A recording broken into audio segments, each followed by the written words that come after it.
attention to the BBC, as we often do, rarely in a way that is giving them praise. But an absolutely fascinating new survey by the BBC asking members of the public about, the biggest ever listening exercise. What do they want for the BBC? And one of the fascinating results was actually a majority of people wanted the BBC to be less diverse in its programming.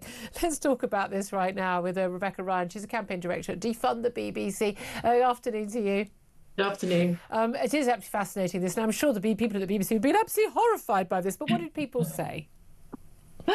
So, yeah, I think the thing that's really interesting about this is this is actually a self-selecting poll from the BBC. So this isn't how you would normally have a poll done, which is randomised across the country and sort of correctly rejigged so that it's representative. This is people who are actually watching the BBC. People still do that.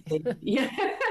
Exactly. And there's actually quite a huge amount of people that they managed to get to fill out this survey, but these are fans of the BBC, and these people still have yet said, we've had enough of this diversity quota that you're doing. Just stop lecturing us.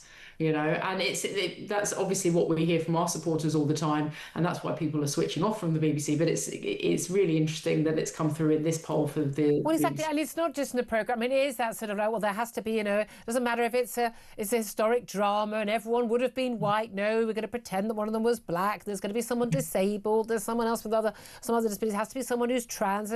You're sort of having this constant across every programming, the politicisation, and of course, of course we don't want to have sort of, go back to where it was, where everyone on every discussion panel and every show was a white man. Yes, that's probably good that we've moved on from that, but it's got so over the top and deliberate, you can't escape it. And whenever you're seeing something, you go, why are you doing this? What is the purpose of this? Are you representing our country and the wonderful array of people in it, or are you kind of operating some sort of political regime here where you're trying to sort of tell us what the world should be like? Well, exactly. And it's just the historical inaccuracy of it, as you say. And that's what people get really frustrated with, particularly in these sort of historical dramas, which the BBC used to be known for doing so well, is that now we have young people coming up who didn't realise that, there weren't necessarily black people or Asian people in the UK at the time of these dramas were made. Yeah. And so it's just this complete, rewriting of history, which is bizarre. But also, especially as we've had all these big rows in acting about, so it's absolutely fine, say, to have a black woman play a white woman role, or likewise. But if you have a white person playing a person of colour's role, that's outrageous cultural appropriation and disgusting and shouldn't be allowed. Or even someone who's not trans playing someone who believes they're trans. I mean, or a straight actor playing a gay actor, but it's okay for a gay actor to play a straight part. Trying to keep up with the rules this week on this hour of this day is really hard, because the rules will be changed by tomorrow. Exactly. And what happens as a result of this is that the BBC is just so bogged down in all of these woke storylines and everything that it's trying to shoehorn in, that entertainment is completely taken out, and people are just like turning off because they're so tired of, being lectured. Exactly. That is like, you want to watch a David Attenborough documentary. Oh God, now I'm going to get a lecture about climate change and how awful human beings are. And that's the thing, isn't it? I mean, certainly I've not seen a funny comedy show in a long time on the BBC. If you want a good drama, where are we going? We're going to Netflix. We're not going to the BBC. We're not seeing it. But it's really because it's not just the BBC doing this, because we've seen this with advertising as well. And it's absolutely fascinating. Look at the industry. Found that an analysis of adverts found that more than half of adverts in the UK feature black people, but according to the 2021 census, only 4 out of 100 people in this country is black. But 50 out of 100 are represented in adverts. I mean, loads of people I know have a running joke about the number of mixed race couples there are. I mean, I don't think it's, literally, I would say half the couples on telly are mixed race couples. And we do actually have, and I think this is a good thing, we have one of the highest rates of mixed race marriage in the world. That's a good thing. But it ain't at the rate the advertiser would like us think it is. And it's just a misrepresentation, because I wouldn't go to China and say, where are the black people and the white people in the adverts? I wouldn't go to Nigeria and say, where are the white people and the Asian people in these adverts? We are still a majority white country. It's okay for everyone in the advert to be white, because actually most families in this country are white. Yeah, absolutely. And this is the thing that people get frustrated with, as you say. If you see constantly on adverts the mixed race couples, and you don't see, two black people in a couple on adverts either. So you don't, it's just not representative of anything.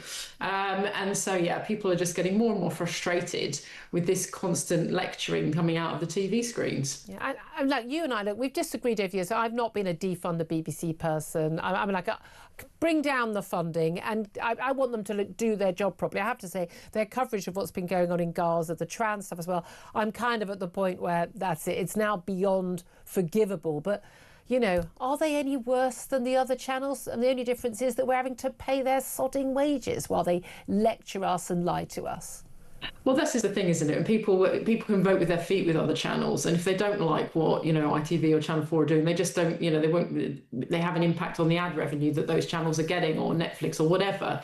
So the issue is that people are frustrated that they're forced to pay for the BBC, even if they don't watch any BBC, if they're watching any live broadcast TV. And that's the real injustice, isn't it? Yeah. Is that having to pay for this, and therefore the BBC is not accountable. And it's also how the BBC behaves when something comes up, like scandal after scandal. They're just trying to whitewash everything. Absolutely. Rebecca Ryan, thank you so much. You're a campaign director at Defund the BBC. Philip Ingram, it's just, gosh, we've got Ian Collins in the studio now. 3 white people, that wouldn't be allowed on the BBC. We're ethnically diverse. I'm from Northern Ireland, so I'll play the diversity card. That's in there. Sorry, I don't even think I should be here. Do you mind if I get Absolutely. I'm slightly embarrassed by this disproportionality. But it's ridiculous. I think people are getting fed up with this PC approach to everything. But it's waggy finger, and it's it's like Google does that as well. Like if you do some of the searches, and they don't, what they want the world to be and how we should behave. But what's interesting is this doesn't happen in other countries. It only happens in the West. It doesn't happen. They don't. It's like